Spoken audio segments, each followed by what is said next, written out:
আসসালামু আলাইকুম। আমি আয়াত ডিজিডি প্রো at the study in China থেকে। আজকে চায়না উচ্চশিক্ষা নিয়ে আমাদের আরও একজন শিক্ষার্থী ভিসা ইন্টারভিউতে আপনার এম্বাসি ফেস করতে এসেছেন এবং তার অলরেডি ওইটা হয়ে গেছে।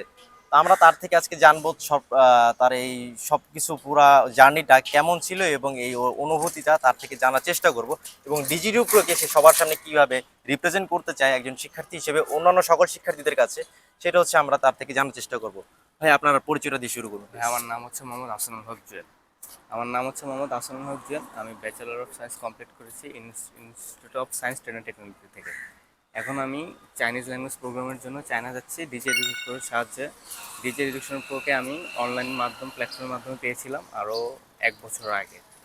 তো 1 বছর আগে পরে আমি তাদের সাথে যোগাযোগ করি মাস্টার্স প্রোগ্রামের জন্য।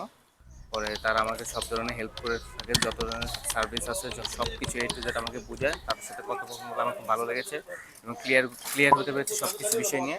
পরে দেন আমি তাদের সাথে অ্যাপ্লাই আরম্ভ শুরু করি। দেন ইনশাল্লাহ এই বছর 2025 মার্চ থেকে আমার টিং ইউনিভার্সিটিতে চাইনিজ ল্যাঙ্গুয়েজ প্রোগ্রামে হয়েছে। আপনার তো স্কলারশিপ সহ হ্যাঁ আসছে। হ্যাঁ, স্কলারশিপ তো আসছে। সবচেয়ে আর মজার এখন বিষয় হচ্ছে ওনার স্কলারশিপ সহ আমরা ওনাকে এই অ্যাডমিশনটা দিতে পারছি।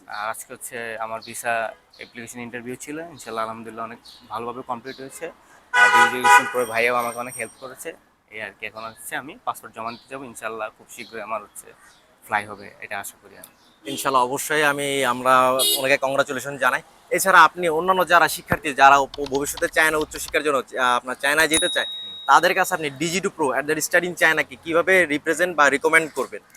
আমি তো শুরুতেই বলবো, কারণ তারা সব কিছু A to Z খুব ভালোভাবে বুঝিয়ে দেয় যে স্কলারশিপ টাইপটা কী হতে পারে বা আমার রেজাল্টের অনুযায়ী আমি কী টাইপের স্কলারশিপ পাবো। তারা এটা সম্পূর্ণ ভালোভাবে গাইডলাইন করে থাকে এবং তারা সর্বক্ষণ আপনাকে সহযোগিতা করবে। আপনার ভিসা অ্যাপ্লিকেশন থেকে শুরু করে আপনার এম্বাসি ফেস করা, তারপর আপনার এয়ারপোর্ট থেকে ড্রপ আউট করা, তারপর পিক আপ সার্ভিস, সব কিছু তারা সাহায্য করবে। এছাড়াও আপনি বাংলাদেশ থেকে চায়না যাওয়ার পর যদি কোনো সাহায্য প্রয়োজন, তারা অবশ্যই সেটা করে থাকে।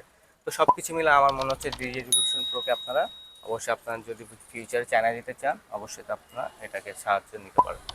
আচ্ছা, অবশ্যই ভাই, আপনাকে অনেক অনেক কংগ্রাচুলেশন। আপনার কি বলে নেক্সট চায়না জার্নি খুবই সুন্দর হোক, সেটার জন্য আমরা অবশ্যই দোয়া করি। Thank you very much. সবাইকে ধন্যবাদ।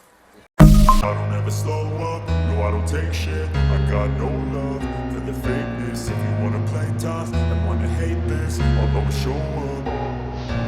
I don't ever slow up, no I don't take shit. I got no love for the fakeness. If you wanna play tough and wanna hate this. Money.